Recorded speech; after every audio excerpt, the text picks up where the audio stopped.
Representative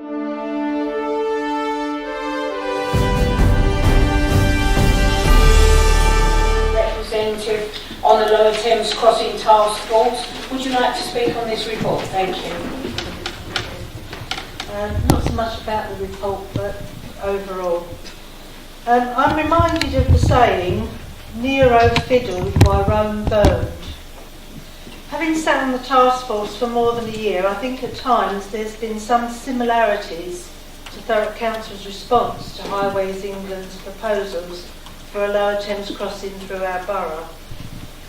The saying comes from where a great fire ravaged Rome, destroying 70% of the city and leaving half of its population homeless and its people suffering. This time, not Rome, but Thurrock, where Highways England proposals would destroy huge areas of green belt, agricultural and environmentally sensitive and historic sites. The loss of hundreds of acres that could be used for building much needed housing will leave many of its population and most vulnerable without homes in years to come, and the quality of life irreversibly damaged with the levels of pollution in its many forms this 6-lane motorway will bring. Sadly, at task force on occasions in the early days, I witnessed party one-upmanship take precedence over fighting the principal enemy here, these Highways England proposals. The fact that after 16 months plus there was still no agreed local plan shows that some of our leaders have been incapable of debating and negotiating an agreement for the good of the people they have been elected to represent. I hope from now on we witness a truly united resolve by every councillor, regardless of party, to use their contacts, office and determination to prevent Highways England from gaining final approval for this flawed and destructive plan.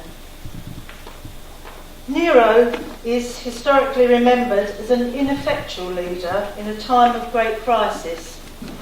Let's not this Thurrock Council be remembered in generations to come for the same damning indictment. Thank you. Thank you very much. Would Laura Blake, representative from the Lower Thames Crossing Action Group, like to speak? Thank you very much. I'd like to thank the Mayor for this opportunity to speak this evening and all that were involved in bringing all the items to the agenda this evening. A special thanks to the officers and team working on the Lower Thames Crossing response for all the time and work they have put in. We all know that the time has been extremely limited since Highways England will not allow a long enough consultation period for everyone to be able to respond adequately. We all know that the Lower Thames Crossing and consultation is full of inadequacies. The Dartford Crossing will still be over capacity even if LTC opens. There are not adequate connections to and from the LTC, which will cause issues on a daily basis. We all know about the detour along the A13 to the Stamford Junction, for example. It's questionable, to say the least, that Highways England have not taken into account how traffic will migrate between the two crossings when there is an incident, which again will cause more chaos, congestion and pollution. We know there are numerous errors within the consultation documents that are both misleading and confusing. Errors have also been made in the letters that Highways England have been sending to residents and businesses, including many residents that are not directly impacted, yet still receive letters from Highways England telling them that they are losing their homes. This is not acceptable. I am yet to speak to anyone who can give us a single true benefit to the people of Thurrock, or anywhere along and around the route, or indeed in the areas that are impacted by the Dartford Crossing, bearing in mind the current crossing will still be over capacity.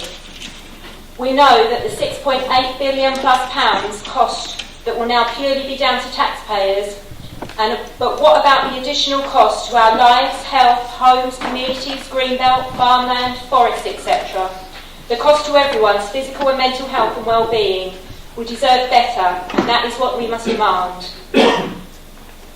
As well as the items on the agenda tonight, we have still over just a week to keep spreading the word, getting as many of the real facts and impacts out there, and encouraging everyone we can to take part in the consultation before it ends on December the 20th.